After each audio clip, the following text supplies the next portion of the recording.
Hello and welcome back to another episode of Screen Tested. I am your host Tyrant, and in today's episode what we're going to be taking a look at is a very, very popular swordsmanship style, if we want to call it that, and that is reverse grip, using a sword reverse. Now this is like very, very prominent when it comes to like fantasy and pop culture. A lot of characters use this as their predominant style. So the thing that I find so fascinating about reverse grip actually has nothing to do with the sword or the style itself.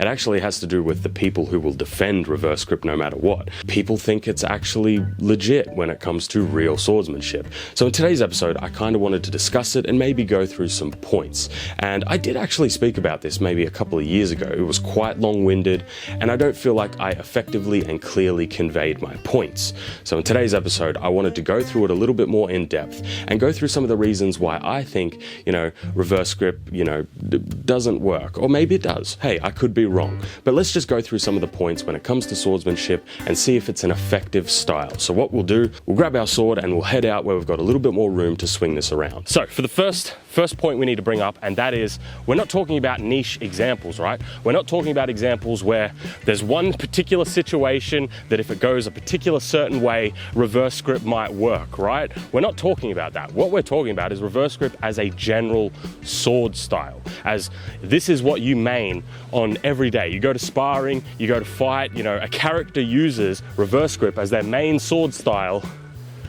every day. So sword styles primarily exist for one reason, and that is hitting someone without getting hit, right? You don't want to get hit. That's the last thing you want to do in the world.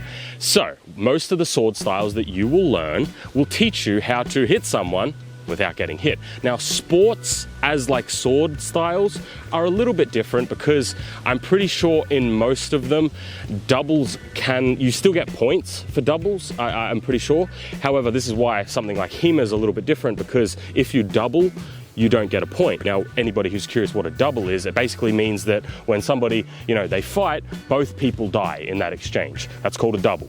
Now, reverse grip, do I think that you could hit someone effectively and perhaps kill them or whatever? Yes, but it would be a double. That's the problem. Holding a sword out in front of you is really important for a whole bunch of different reasons. First and foremost, I should say, is reach. Let's say we have Tony here. Now, for Tony to hit me with a sword or hit me with anything, he has to get past my blade. So this is my effective reach. Now, he's not going to be standing right there because I can touch him, which means that he's also going to be a little bit further away. All of a sudden, this is the reach advantage that you have with a sword, especially when that sword is pointing forward. Now, what happens if you have reverse grip? Well, the problem with reverse grip is the blade's behind me. And to present it forward, I'm essentially doing exactly what I was just doing, but in a much more awkward and weak position. I want to hold it like this. This is an awkward and weak position. I'm not strong in this position. Same with this. Now, with a knife, this may be acceptable. The difference is, with a sword, it has a whole lot more length, so a lot more leverage and mass. Now, there's lots of different guards that you can have when it comes to a blade. For example, if I had something like a low guard, I can have a high guard. I can have any sort of guard that I want, but in most of these situations, the blade is very easily put in front of me and my target. Hand shots are quite common because they are quite effective, and it is the most, available target when you're using a blade. So when it comes to speed, right? For example, if I'm right here and I want to hit Tony in the head, my blade is already primed in this position. Or even if I'm like this, loaded up. How quick is that? Or if I'm here, just like that. So those are positions where having the blade in front of me is obviously really, really good. When it comes to reverse grip, one little caveat that I did forget to mention is that how crossguards are orientated on the sword, they're meant to protect you this way. So when you hold them in reverse, it leaves your hands completely exposed. And remember, they are the most presented forward target when you're fighting someone with a sword. To try and be that explosive, you don't really have an element of surprise. Even if you want to try and move it as quick as you possibly can, you can't really be as quick, just because the way you have to arc your arm around and bring it forward. Now, like I said, if you're gonna hold the blade like this, just fucking hold it. Like, you gain literally no benefit by holding the blade like this. So if you're using reverse grip and still trying to have somebody on point, you're doing it wrong. Why don't we talk in a little bit more general terms when it comes to using a blade, right? And that is defense and offense. So you have a blade, let's just cut our body into like 4 different quadrants. We have the upper and lower part, left and right. When it comes to a blade like this, for example, I can very easily defend all of my body. I can come over to this side, defend that side, I can defend high, I can defend low, I can defend wherever I want. And I can also attack from any of these positions. My blade can come straight at my target. When it comes to reverse grip, it's a lot more difficult and a lot more awkward, a lot more shit. Let's be honest here. Having my blade behind me means that it is not a threat to whoever wants to attack me, and to actually get it into a position to defend myself or to bring it around is a lot slower. And then defending this side of my body is a whole lot harder, but I also have no structure. In all of these stances that you saw me do, right? If a blade comes in like this, you are not going to be able to break my stance like this.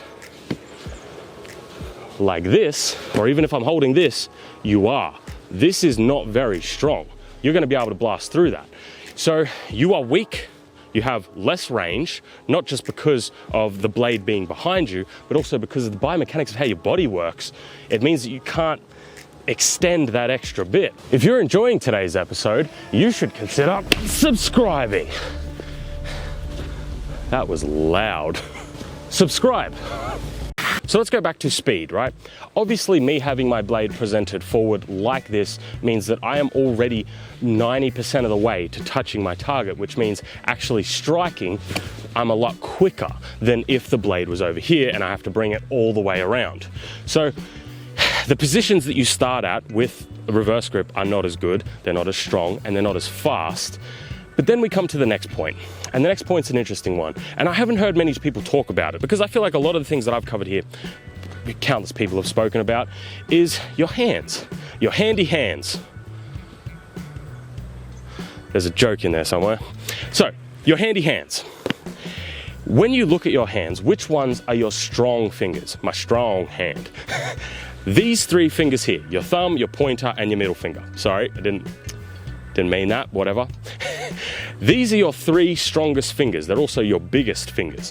When you hold a sword, those are the 3 primary fingers that are in control of the blade. These 2 down here are more just for stability. These are the ones that handle everything, right? They're the ones that move the blade around. So what happens when you spin the blade around and now your 2 weakest fingers are the ones in control of the point of the blade?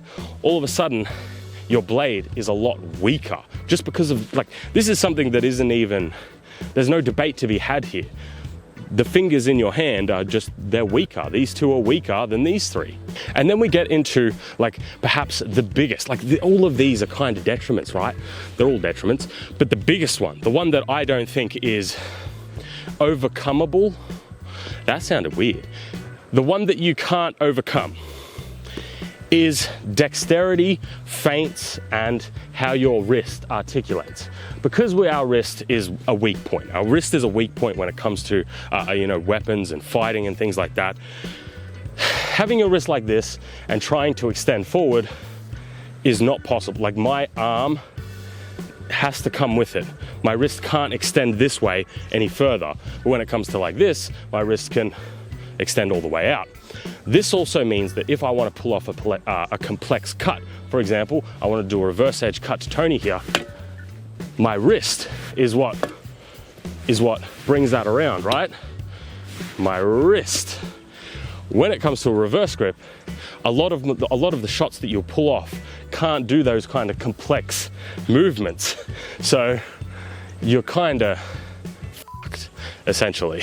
So a lot of your shots are very telegraphable, as in there's only certain vectors that you can attack from, right? You can't really do any crazy stuff because your wrist won't allow you to. Next point would probably be like feints, right? We've spoken about like hands would be your most primary target. For example, if somebody's trying to get your blade offline and you maybe feint to come around and stab them, when it comes to a reverse grip, because you are so much slower and weaker, doing feints, that's the best feint I've got for you.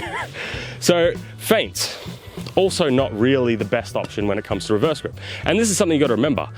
Has anything that I brought up so far, reverse grip, been better at? No, not so far. Does it have any utility when it comes to like its slashes, right? Because maybe we can argue that reverse grip when it comes to like stabs is reasonable. What about slashes? So slashes are interesting because when I slash with a blade or I strike with a blade, I'm transferring all that energy through my body into my arms, into the blade. I can hit a lot harder. When it comes to this, the best case scenario is me swing, like a punch, right? Swinging as hard as I can to put all of that momentum into the blade and do a devastating cut. The only issue I have with this is you don't have any structure in it. So if I was to hit someone, right, I can hit them and push them over. That's no worries. I'm not going to lose any because I still have structure in my body and the blade. When it comes to reverse grip, once I use all of that kinetic energy, I'm not actually strong enough in this position to put more strength into the blade. So like this, sure. Like this, no. That wasn't even enough to knock Tony over. And that was a reasonable strike. There is also the other like caveats that how you kind of hold the blade on point and stuff like that does expose your underarm. That's kind of like a extra point, but it's still a valid one. I have a katana. The reason why I have a katana is they're a little bit lighter for this sort of application. I might be able to get some better cuts with them. So let's do some reverse grip stuff. See how it feels. Ooh.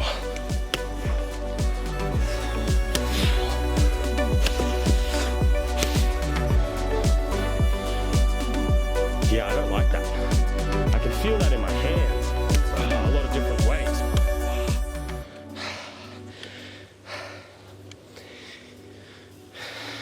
I can do some cuts. It is what it is. If I was sparring with someone though, I am just like exposed every time I try and do something. Like it is just not, it's not good. It's really not good. So let's go over some of the things we've spoken about. When it comes to reverse grip, you don't have good structure. You don't have good guards. You can't move as fast. The blade is facing away from your opponent, so it's not a threat to them. On top of that, you also can't pull off complex movements. The biomechanics of your body kind of goes against all of these things. The fingers that you're using are your weak little fingers. Did I miss anything? The truth is, it's really, really cool for fantasy. It's really, really cool for characters to have. You know, lightsabers are also kind of a different thing that's like kind of a separate discussion, but all of the same biomechanic reasons still apply to the lightsaber version as well. When it comes to swords, there's a reason why they're designed the way that they are. There's a reason why we have so many different sword styles that all operate pretty much the exact same way with the blade facing forward. It's because that's how our body is designed and the sword takes advantage of that. Holding it in reverse grip is just not realistic. It's not practical. And like we said at the start, we're not talking about niche, tiny examples wherein, you know, 6 things have got to go right and then you can reverse grip it in some sort of way and it'll work. We're not talking about that, but that's going to be all. Thank you guys for watching. I genuinely hope you enjoyed. Reverse grip, do you like it? Do you hate it? Let me know down below. Remember to like and subscribe, leave a comment down below. And you can also become a member on Patreon or channel memberships if you want to support this type of content. I'd really appreciate it. It helps me out. And as always, I'll see you next week in another episode. Have a good one.